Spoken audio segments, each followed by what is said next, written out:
Everyone, welcome back to my YouTube channel. कैसे हैं आप लोग? आई होप आप लोग बहुत ही अच्छे होंगे। श्री शिवाय नमस्ते में। तो आज मैं बहुत दिनों बाद में ब्लॉग बना रही हूँ, करवा चौथ के बाद। यहाँ पर टीवी चल रही, घर में कुछ चुप गया। तो जब से करवा चौथ के बाद मेरा ब्लॉग नहीं आया, वैसे में मैं सोच रही हूँ, तो पहले मैं डेली ब्लॉगिंग करती, ये बना रही हूँ तो ब्लॉग नहीं बना पा रही थी। तो मैं लेटी हुई थी, बच्चे हमारे चले गए और छोटा वाला बेटा मेरा आ जाता है। तो चलिए दिखाते हैं, मतलब क्या दिखाते हैं, बताते हैं आपसे क्या किया मैंने, क्या नहीं किया। ये क्या हो गया मेरे फ़ोन में, हो गया तो अपने आप ही काला काला। तो मैं लेटी हुई थी, मैंने सोचा, मैं कल भी सोचे तो मैं ब्लॉग बनाऊँ, लेकिन ब्लॉग नहीं बना पा रही हूँ। तो चलिए मैं अपने बच्चे के लिए कॉफ़ी बनाने जा रही हूँ, बना के दे दूँ, फिर मैं बात करती हूँ आपसे। तो बच्चे को नाश्ता दे दिया और बैठ गए हैं। मुझे बहुत देर नींद आ रही है, क्योंकि दोपहर का जो टाइम होता है ना, 12 बजे के बाद मुझे बस सोना रहता है। लेकिन यहाँ लेट से आ, नहीं तो आ जाता है 11:15 बजे। तो फिर करवा चौथ के बाद, बेटा टीवी का वॉल्यूम कम कर दो। करवा चौथ के बाद कोई व्लॉग नहीं आया, उससे पहले भी नहीं आता था। क्या करें, कोई मतलब होता नहीं। तो मैं सोचती हूँ कुछ भी नया हो तो मैं आप लोग के साथ शेयर करूँ। करवा चौथ तो बहुत अच्छा बीता, लेकिन इस बार में बिल्कुल भी नहीं अच्छी लग रही थी। मुझे अच्छा नहीं लग रहा था, खुद को भी नहीं अच्छा लग रहा था, मैं अच्छी नहीं लग रही, क्योंकि इतना टाइम हो गया था। और हस्बैंड जी भी पूरा दिन बिज़ी थे। करवा चौथ वाले दिन पूरा दिन बिज़ी थे, वो घर पे नहीं थी, क्योंकि मेरी गाड़ी बिगड़ गई थी। इससे बनवाने के चक्कर में रात में 8 बजे आए, 12 मतलब जब हम पूजा कर चुके, तो उसके बाद में बहुत देर बाद 10 बजे तक आए हैं, तब फिर पानी पिए हैं। तो ऐसा कुछ सीन हो गया था करवा चौथ वाले दिन हमारे यहाँ। और कुछ खुश बहुत थे। फिर मेरी बहन का फ़ोन आया, छोटी वाली बहन का। वो जब रेडी हो गई थी तो उसने कॉल किया था, तो पता चला कि मतलब जीजा जी हमारे एडमिट हो गए, उनको डेंगू हो गया था। डेंगू तो हो गया था, लेकिन ठीक थे। और मेरी वही मतलब 5 बजे बात हुई थी उनसे, अच्छे से बात कर रहे थे, हंसी मजाक हुआ, बहुत अच्छा लगा। उसके बाद में जब बहन ने फ़ोन किया तो कहने जीजा जी एडमिट है। हमने कहा ये कैसे हो गया? तो मतलब माइंड बहुत अपसेट हो गया था कि भगवान देखो, हम लोग इतने खुश हैं, दीदी हमारी परेशान हो गई हर चीज़। मैंने फ़ोन नहीं किया इस वजह से, क्योंकि मुझे बहुत तकलीफ़ हो रही थी कि मतलब ये चीज़ किसी करवा चौथ वाले दिनों भी 2-3 घंटे बाद पहले ऐसा हो गया। पूजा कैसे किया उन्होंने, तो फिर वो तो वही जानती हैं। तो भगवान ऐसा क्यों करते हैं? सारा दिन व्रत रहो अपने पति के लिए, तो ऐसा नहीं करना चाहिए। बहुत बुरा हो जाता है कभी कभी। और बहुत मतलब कि 2-3 दिन तो इतना अपसेट थे। और एक मेरी फ्रेंड है, उसकी बुआ के हस्बैंड ही करवा चौथ वाले दिन ही ख़त्म हो गए थे। भगवान क्यों करते? मैं यही सोचती हूँ कि देखो, पूजा पाठ इंसान इतना करता है, निर्जल व्रत रख के उनका, और सब कुछ अपने पति के लिए करता है, लेकिन भगवान को जरा सा भी तरस नहीं आता, इसलिए विश्वास हट जाता है, भगवान के ऊपर विश्वास हट जाता है। क्योंकि हम जिस भगवान का नाम लेके सारा दिन हम व्रत रखते हैं, और उन्हीं के लिए सब कुछ, अपने पति के लिए, उनके सब उन्हीं के लिए है, लेकिन भगवान को जरा सा तरस नहीं आता कि इस दिन ऐसा क्यों करते हैं। तो फिर बहुत ज़्यादा माइंड डिस्टर्ब रहता। मैंने 2-3 दिन मैं बहुत ज़्यादा परेशान थी। मुझे पता नहीं क्यों वीडियो डे तो जो बनना होता बन जाता है, लेकिन बस ये रहता है ना कि किसी के बारे में सुन लो तो बहुत ज़्यादा दिमाग डिस्टर्ब हो जाता है, और मुश्किलें बहुत आती गई। और तबीयत भी 2-3 मतलब लगातार, करवा चौथ वाले दिन तो सर दर्द नहीं हुआ, लेकिन उसके 2 दिन बाद तो बहुत, मतलब 2 दिन तो बहुत ज़्यादा परेशान थे। इतना सर दर्द हो रहा था, मेरे पेट में दर्द हो रहा था, अजीब सा लग रहा था, पता नहीं क्यों। उस दिन तो मैं सारा दिन काम करती रही, सब कुछ होता गया, लेकिन उसके दूसरे दिन तो जो मेरी हालत हो गई थी ना, कि कुछ भी नहीं अच्छा लग रहा था।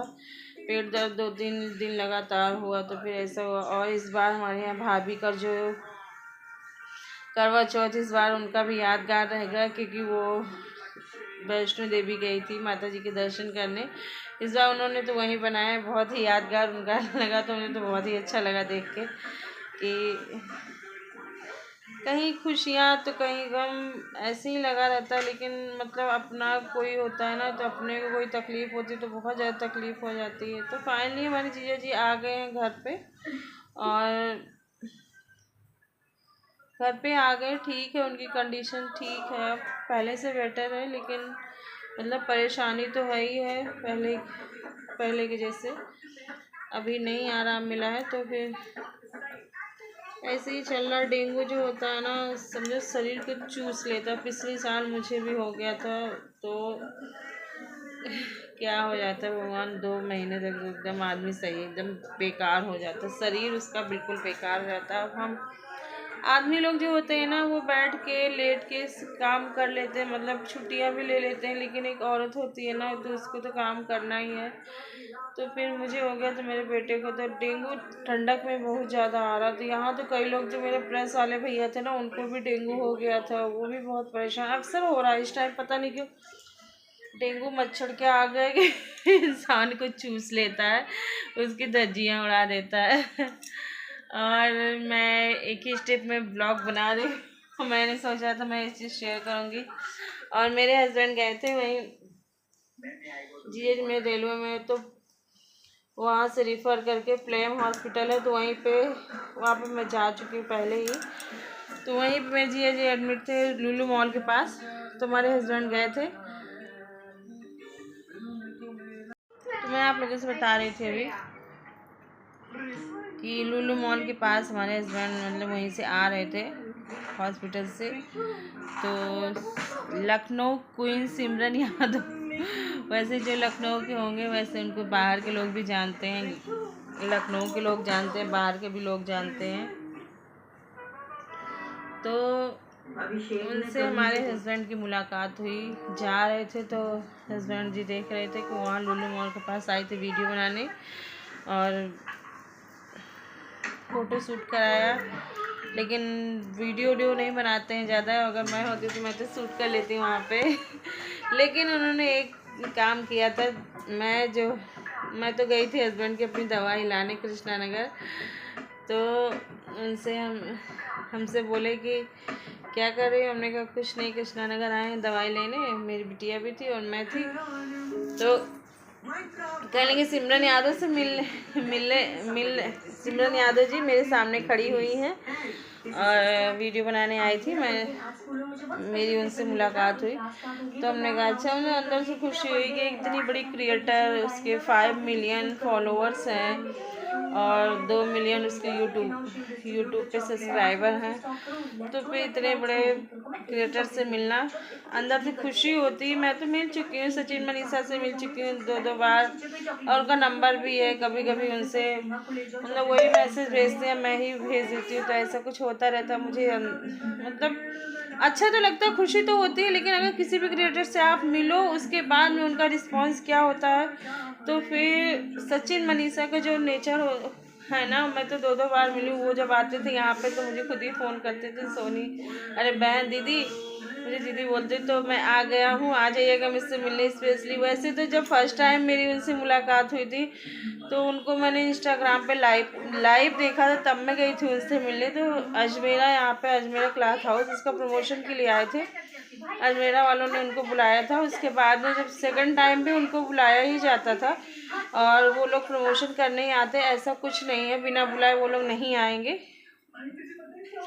तो वो जब आए थे फर्स्ट टाइम तो नहीं, सेकंड टाइम उन्होंने मुझे खुद ही कॉल करके बुलाया था, दीदी मैं रहूँगा, आप आ जाइएगा, आप किसी भी टाइम में रात तक रहूँगा। सुबह 11 बजे आ गए थे, रात में थे वो, क्योंकि उनको रूम भी सब चीज़ प्रोवाइड कराया जाता, खाना पीना सब कुछ, और उनको हाफ रेट में कपड़े भी मिल जाते हैं। अगर प्रमोशन के लिए वो आते हैं और पैसे भी मिलते हैं, ऐसे कोई प्रमोशन करने नहीं आता है। बिना पैसे इतनी सब सारी सुविधा उनको मिलती है तभी वो आते हैं, ऐसे नहीं आते, क्योंकि मेरी उनसे पूरी बात हुई थी। तो यही कुछ सीन हो जाता है। मुझे कहते नहीं कि अगर कहीं भी गाँव, मतलब ये चीज़ मेरे अंदर आ गया, मैं कहीं भी चली जाऊँ, मतलब मैं इतना घूम चुकी हूँ, हर चीज़ सारी दुनिया घूम चुकी हूँ, समझ जाइए। लेकिन मुझे अंदर से ज़्यादा खुशी नहीं होती, क्योंकि मैं ऐसे लोगों से मिल चुकी हूँ, और शहर में आना जाना हर चीज़, मुझे कोई चीज़ नया नहीं लगता। सच में बता रहे, मुझे किसी चीज़ की ज़्यादा खुशी नहीं होती है, क्योंकि जो चीज़ मेरे साथ रोज़ हो रहा है, कि ऐसा नहीं कि मैं मॉल पहली जा रही हूँ या शहर में, मेरा तो काम ही है, या मैं तो प्रॉपर यहीं पे रहती हूँ, तो मुझे किसी चीज़ की ज़्यादा खुशी नहीं होती है। तो सिमरन यादव से हस्बैंड जी ने बात भी कराई थी वीडियो कॉल पे, उन्होंने मुझसे बात भी की थी, लेकिन कृष्णा नगर में, मतलब मेरा जहाँ घर है थोड़ी दूर पे है, तो कृष्णा नगर जो मेरा मार्केट है, तो वहाँ पे बात की, तो वहाँ नेटवर्क की दिक्कत थी।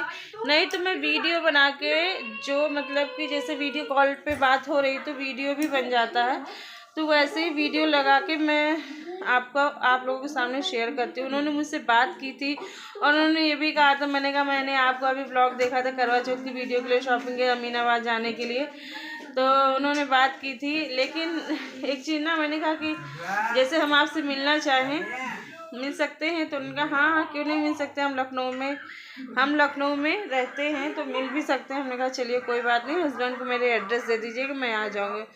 तो फिर जैसे बड़े बड़े जो कुछ लोग होते हैं ना, उनको एटीट्यूड बहुत होता है, एटीट्यूड मतलब सच में बता रहे हैं, ऐसे लोगों से बहुत लोग आते हैं लखनऊ, मुझे पता चल जाता है कि कौन आया कौन नहीं, क्योंकि मैं हमेशा इंस्टाग्राम पे वीडियो बनाती रहती हूँ हर समय, मतलब देखा करती हूँ ये सब चीज़, तो मुझे पता, लेकिन मुझे इंटरेस्ट ही नहीं रहेगा इन सब चीज़ों में, क्योंकि अगर मेरी किस्मत नहीं साथ दे रही, मैं 3 साल से काम कर रही हूँ, तो मुझे किसी भी क्रिएटर से किसी भी क्रिएटर में मुझे इंटरेस्ट है ही नहीं, जैसे लगता है वो होंगे, उनकी लाइफ होगी ना, मेरी लाइफ अलग है। ये नहीं कि सिमरन यादव या कोई भी हो, हाँ मुझे क्या हुआ आ रहा है, तो फिर वही बता रहे हैं कि मुझे किसी भी क्रिएटर से कोई मतलब नहीं होता, उनकी अलग जिंदगी, क्योंकि अगर इंसान उच्च लेवल पे पहुंच जाता है ना, तो उनके अंदर एटीट्यूड आ जाता है। तो मुझे एटीट्यूड वाले लोगों से मुझे बिल्कुल भी, मतलब मुझे बिल्कुल भी नहीं पसंद है।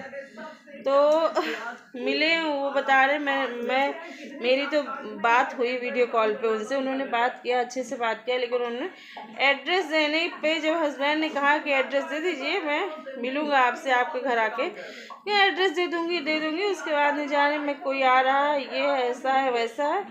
तो यही लगता है कि कितना इंसान में एटीट्यूड भर जाता है, ऐसे लोग तो, मैंने कहा मेरे पास तो टाइम ही नहीं कहा कि जो इनसे मिलने जाएं, और जैसे लगता है कि बहुत बड़े सुपरस्टार है, तो गुस्सा आ जाती है। सच में बता रहा हूँ, मुझे ऐसे लोगों से मुझे बिल्कुल नहीं पसंद, जिसके साथ एटीट्यूड होता है, एटीट्यूड वाले लोग मुझे बिल्कुल भी नहीं पसंद है। बस लखनऊ में रहती हैं, और अक्सर यहीं आलमबाग में वीडियो बनाया करती, वीडियो पोस्ट करते हैं, देखते हैं हरीश वाले के यहाँ आती हैं, जहाँ हम लोग चप्पल जूता लेते हैं, हरीश की दुकान आलमबाग में जो है, वहीं ना हम लोग भी जाते हैं, हरीश वाले भी जानते हैं उनको, कई बार बताए कि हाँ सिमरन यहाँ आती हैं, ऐसा वैसे, ऐसे लगता रहे कि वो, तो फिर ऐसा कुछ नहीं, मेरे माइंड में कुछ नहीं, लेकिन मेरी उनसे बात हुई, मैंने कहा इसमें मैं ब्लॉग बना कर और उनके बारे में बता दूं कि उन्होंने कैसा रिएक्ट किया मेरे हस्बैंड के साथ।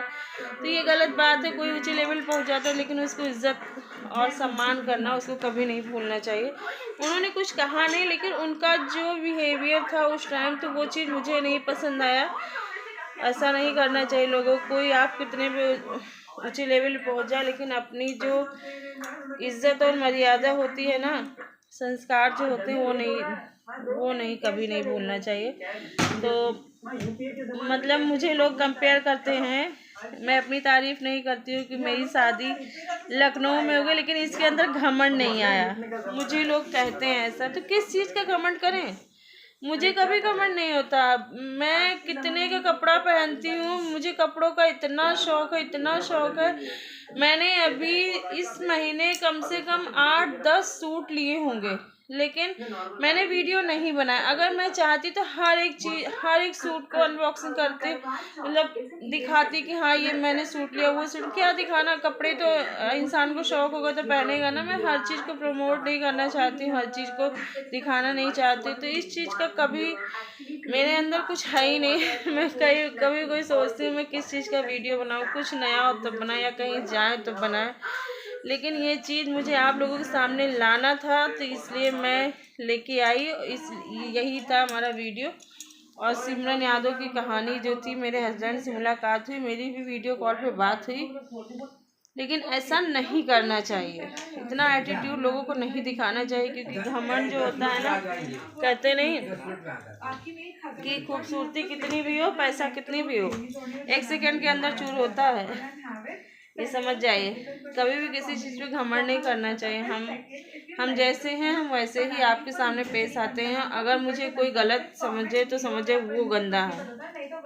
बस एक वीडियो पे एक थे, पता नहीं कौन थे, मैं नाम नहीं लेना चाहती, अगर उन्होंने कभी गलत कमेंट किया तो मैं उनका नाम मैं चिपका दूंगी। अभी भी स्क्रीनशॉट पड़ा हुआ है। मैंने एक शॉर्ट वीडियो डाले तो उसी तारीख से उस बंदे ने कोई भी कमेंट किया नहीं, नेगेटिव कमेंट नहीं किया, नहीं तो YT स्टूडियो तुरंत आ जाता। पता नहीं कौन है, मुझे तो पता नहीं। मैंने मतलब इतनी मुझे गुस्सा आ रही थी कि मैं 2-3 महीने से उसको मैं इग्नोर कर रही थी। छोड़ो, जाने दो, किया होगा, क्या करना। मैं उसको रिप्लाई भी नहीं करती थी। और जैसे ही मैंने उसने कमेंट किया, मेरे YT स्टूडियो पे आ जाता। आप लोगों के सामने शो नहीं कर रहा हूँ क्योंकि आप लोग हर वीडियो नहीं देखते हो। YT स्टूडियो पे जैसे ही कोई कमेंट करता तुरंत शो कर जाता। मैं यही सोचती, छोड़ो जान। 2-3 महीने से मैं उसको इग्नोर कर रही थी। अगर मैं वीडियो बना रही हूँ तो आप लोग ये सोचेंगे निगेटिव कमेंट तो करना है सोशल मीडिया पे, निगेटिव कमेंट तो देखना ही पड़ेगा सब कुछ। हाँ मुझे पता है, लेकिन एक ही इंसान गलत कमेंट आके क्यों करता है? अच्छा लिखो और मतलब जैसा लगता है कि तुम्हारे घर में बहन बेटियां नहीं है क्या, इतने गंदे कमेंट करते हो? ऐसा तुमको नहीं देखना तो तुम मत करो। अगर गलत कमेंट करोगे ना तो मैं वीडियो बना के मैं वैसे ही डाल दूंगी जैसा तुमने बोला। मुझे फिर उस टाइम शर्म नहीं आएगी कि मैं क्या बोल रही हूँ। जैसे तुमको लिखने में शर्म नहीं आती वैसे मुझे बोलने में शर्म नहीं आएगी। अगर लिखने वाला शर्माए तो बोलने वाला भी शर्माएगा। इसलिए ना तुम्हें लिखने में शर्म ना मुझे बोलने में शर्म किसी चीज़ की। तुम भरी महफिल तुम मुझे हजरतगंज चौराहा 10-90 पे खड़ा कर दो, तुम कहोगे मेरे सामने मैं बोल सकती हूँ, मुझे डर नहीं लगता किसी चीज़ का। क्यों डरूँ? जब तुम नहीं डरते मैं क्यों डरूँ? तो यही लगता है ना कि उसी तारीख से मैं सोच रही थी, उसने निगेटिव कमेंट नहीं किया। नहीं करोगे तुम, नहीं तो फिर अगर सोशल मीडिया पे जितनी अच्छाई ना उतनी भी बुराई भी आ जाती है। तो फिर यही था। ठीक है, तो मैंने सोचा कल ही, क्योंकि परसों मुलाकात हुई थी हमारे हस्बैंड से, सिमरन यादव से, तो मैंने सोचा था कल ही मैं वीडियो, कल भी मुझे टाइम नहीं मिला, कोई आ गया था हमारे यहाँ, आज भी कोई आ गया था, लेकिन उसके बाद में मुझे सोना भी रहता है, मैं सो जाती हूँ, तो फिर इसलिए मैं वीडियो नहीं बना पाई। और कल तो मैं बहुत ज़्यादा बिजी थी, बिल्कुल ही टाइम नहीं मिला। और मेन पॉइंट जो होता है, मेरा दोनों ट्राइपॉड टूट गया है। मैं वीडियो बनाने से पहले सोचती हूँ अरे यार साड़ी पहनूंगी तो कैसे मैं बनाऊंगी वीडियो। ऐसे तो वीडियो ट्राइपॉड रहता, वैसे आप कैसे वीडियो बना सकते हो। मुझे दिवाली का वीडियो शूट करना है, मेरा बड़ा मन कर रहा है मैं ये साड़ी पहनूँ वो साड़ी पहनूँ, लेकिन मैं कर ही नहीं पाऊँगी। तो देखो कब ट्राइपॉड, एक तो मेरा ट्राइपॉड जो पहले वाला था वो तो दुकान से लिया था, वो तो अच्छा था, मतलब अच्छी क्वालिटी का था, लेकिन टूट गया, पता नहीं कैसे टूट गया था। उसका जो रिंग होती है ना तो वो चीज़ की चूड़ी फेल हो गई थी, उसके बाद में फिर उसको बनवाया नहीं, फिर इधर उधर हो गया। फिर से दूसरा वाला जो मंगाया था वो ऑनलाइन मंगाया था, उसकी क्वालिटी नहीं अच्छी थी, लेकिन काम तो चल ही रहा था, वो भी टूट गया। इसलिए वीडियो कम बन पाते, वीडियो ऐसे ही बना लेते हैं, लेकिन जो फुल वीडियो साड़ी वाड़ी वाली होती है तैयार होकर तो वो चीज़ सोचते हैं ट्राइपॉड हो तो बनाओ तो अच्छा लगता है। चलिए इस ब्लॉग को यहीं पे एंड करते हैं और मिलते हैं। देखिए अभी तो बहुत सारे फेस्टिवल आ रहे हैं, अब तो रोज़ ब्लॉग आएगा। और मेरे हस्बैंड जी का बर्थडे भी आ रहा है, मेरे बेटे का भी बर्थडे, अभी 2 बर्थडे पड़े, मेरे हस्बैंड जी का और मेरे बेटे का बर्थडे पड़ा हुआ है, दोनों बर्थडे पड़ेंगे। उसके बाद में फिर धनतेरस, छोटी दिवाली, बड़ी दिवाली, तो अब तो ब्लॉग आएगा ही, लेकिन मुझे इस ब्लॉग को आप लोगों के सामने लाना था। मैंने कहा था अगर कुछ भी ऐसा होगा तो मैं ज़रूर ब्लॉग अपलोड करूँगी। और डेली मैं क्या खा रही हूँ कि मैं आज भी मैंने क्या बनाया था, छोले कुलचे बनाए थे, पनीर के पराठे बनाए थे। ये चीज़ मैं नहीं थी खाना पसंद करती, क्योंकि हम खाना तो खाएंगे ना, तो खाना खाएंगे, नाश्ता करेंगे, सब कुछ करेंगे, तो ये सब चीज़ तो मैं डेली हो जाता है। मैं इन सोचते हैं क्या दिखाएं, लेकिन अगर कुछ डेली वाला कुछ ऐसा सारा तो ब्लॉग बनाया, तो उस चीज़ को मैं सोचती हूँ हर चीज़ प्रॉपर दिखाऊँ, एक एक चीज़ आप लोगों को, तो ऐसे ही हो जाता है। चलिए इस ब्लॉग का एंड करते हैं। बाय बाय, टेक केयर, जय माता दी।